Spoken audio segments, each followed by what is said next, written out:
Saya nak ambil anak angkat. Maaf Puan, saya tak benarkan.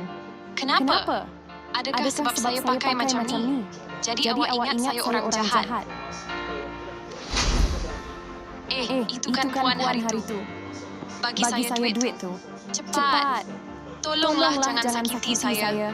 Nah, ambil duit ni. Jadi betul lah Puan tu jahat. Yan kena telefon polis. Terima kasih sebab tolong nenek. Sama-sama nenek. Lain kali hati-hati ya. Jangan sampai kena rompak lagi. Rupanya nenek tu kena rompak. Dan Puan tu cuma tolong ambil balik duit nenek. Jadi betul lah dia jahat.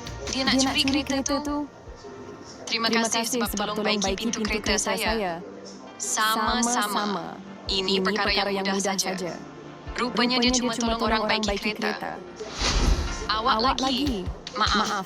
Saya masih tak benarkan awak ambil anak angkat. Jadi kali ini pun saya masih gagal. Tunggu dulu. Yan nak jadi anak angkat awak.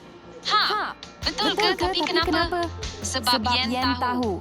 Walaupun awak nampak jahat, tapi awak sebenarnya baik. Komen kalau korang pun setuju. Hey,